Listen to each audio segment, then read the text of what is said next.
Hi friends, നമ്മളിന്നൊരു hot topic സീരീസുമായിട്ടാണ് എത്തിയിട്ടുള്ളത്. അന്തരീക്ഷത്തിലെ പ്രധാന വാതകങ്ങൾ. PSC ഒരുപാട് തവണ ചോദിച്ചിട്ടുണ്ട്.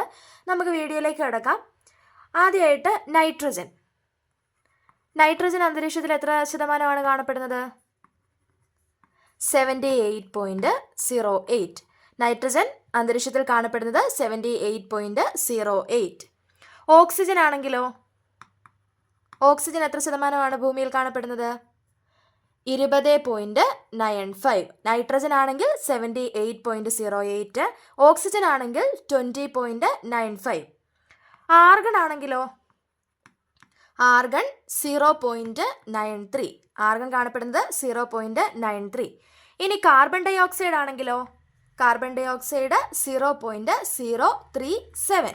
0.3037.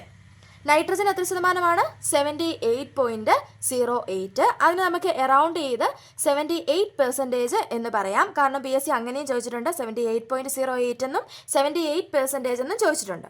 ഓക്സിജൻ എത്ര ശതമാനമാണ്? 20.95. ഈ 20.95നെ എറൗണ്ട് ചെയ്ത് എത്രയെന്ന് പറയാം? 21%. അങ്ങനെയും PSC ചോദിച്ചിട്ടുണ്ട്. രണ്ട് വാല്യൂസ് നിങ്ങൾ പഠിച്ചോണം. 20.95ഉം 21%. ആർഗൺ എത്ര ശതമാനമാണ്? 0.93. 0.93. പിന്നെ കാർബൺ ഡൈ ഓക്സൈഡ് എത്ര ശതമാനമാണ്? 0.037. 0.037. ഇത് ഓർക്കാൻ ഒരു ചെറിയ കോഡൂടെ പറയാം. No AC. എന്താണ്? No AC. Nitrogen, oxygen, argon, carbon dioxide അന്തരീക്ഷത്തിലെ പ്രധാന വാതകങ്ങൾ. അതിൻ്റെ പെർസെൻറ്റേജ് അനുസരിച്ച് കൃത്യമായിട്ട് എഴുതാനും വന്നിട്ടുണ്ട്.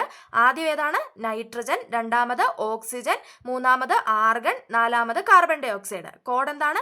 No AC. അപ്പം നമുക്ക് ഒന്നുകൂടെ നോക്കാം. അന്തരീക്ഷത്തിലെ പ്രധാന വാതകങ്ങൾ ഏതൊക്കെയാണ്? Nitrogen, oxygen, argon, carbon dioxide. Nitrogen എത്ര ശതമാനമാണ്? 78.08 അല്ലെങ്കിൽ 78%. പിന്നെ ഓക്സിജൻ എത്ര ശതമാനമാണ്? 20.95, എറൗണ്ട് ചെയ്ത് 21%.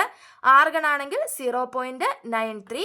കാർബൺ ഡൈ ഓക്സൈഡ് ആണെങ്കിൽ 0.037. അപ്പോൾ അടുത്തൊരു ഹോട്ട് ടോപ്പിക്കുമായിട്ട് വീണ്ടും കാണാം. വീഡിയോസ് ഇഷ്ടപ്പെടുന്നുണ്ടെങ്കിൽ ലൈക്ക് ചെയ്യാനും ഷെയർ ചെയ്യാനും സബ്സ്ക്രൈബ് ചെയ്യാനും മറക്കരുത്. താങ്ക്